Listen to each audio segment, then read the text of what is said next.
Okay, so the last thing on our agenda today is to be able to use slope and y-intercepts of lines to write the equation of a line in various forms. Well, what we're going to do next is we're going to write the equation of a line given that it's parallel or perpendicular to another line and it has to go through a certain point. So, kind of like we did at the beginning, but now we're going to use another line to get our slope. So it says the line is parallel to y equals negative 3x plus 1, and it passes through the point 2, 5. So in order for us to use this information, first of all, the key word here is that it's parallel. If it's parallel, that means it's going to have the same slope. So if our slope originally is negative 3, our new slope is going to be negative 3. So that means the slopes are the same. So our slope is going to be negative 3. Our y-coordinate is 5, our x-coordinate is 2, and we're going back to good old point-slope form. So if we're using point-slope form, that means our y1 is 5, our m is negative 3, and our x1 is 2. So we substitute, and we simplify. And we simplify. And that's the equation in slope-intercept form. Because remember we said slope is the same, which they are, but the y-intercepts are different, which they are. So these two lines are parallel. But it wants the answer to be in standard form. So standard form is ax plus by equals c. Which means we have to get the x and the y on the same side, so we add 3x to both sides. So that's what happens when they're parallel. So the next question says we want it to be parallel to 8y minus 4x equals 2, and it has to pass through the point 4, negative 3. So in order to do that, we need to find out what the slope of the first line is. To find the slope of the first line, we got to solve it for y equals. So we're going to solve for y equals by adding 4x to both sides, and then we want to get y by itself, so we divide everything by 8. So that means that our slope is 1/2. So if our slope is 1/2, that means that the new slope is going to be the same thing.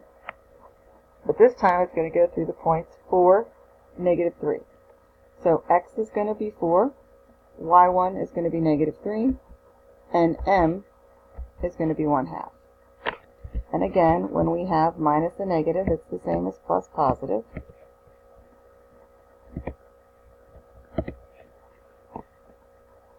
So we simplify, and we subtract 3 from both sides. And there's our equation in slope-intercept form. So now we just need to put it into standard form. So we subtract 1/2 x from both sides, and boom. So the next two examples are going to be for when it's perpendicular. So if it's perpendicular to y equals negative 1/4 x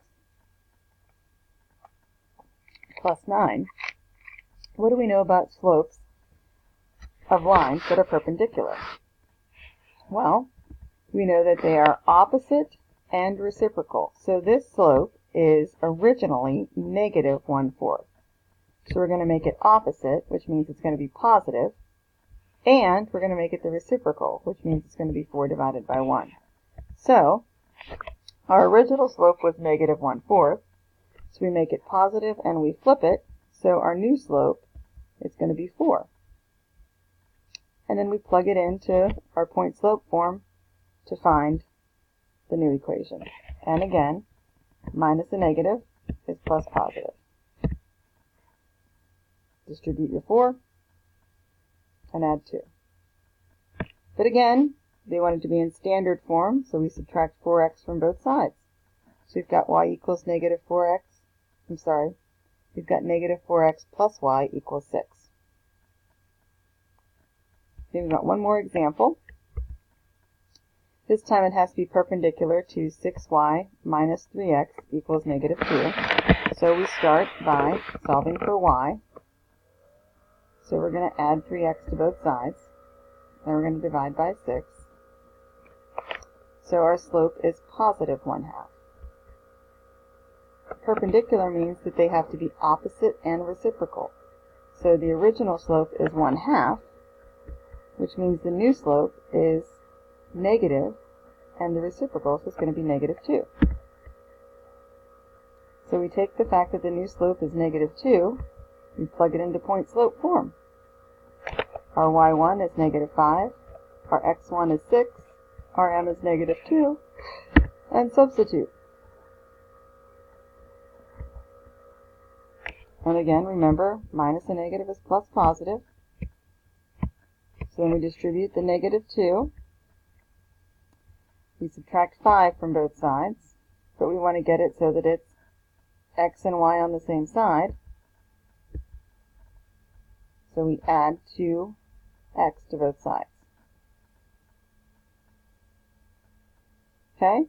So what you should be good to do now is the closure. The closure should be turned in before you leave. And just a reminder that there's homework on my math lab due by November 4th.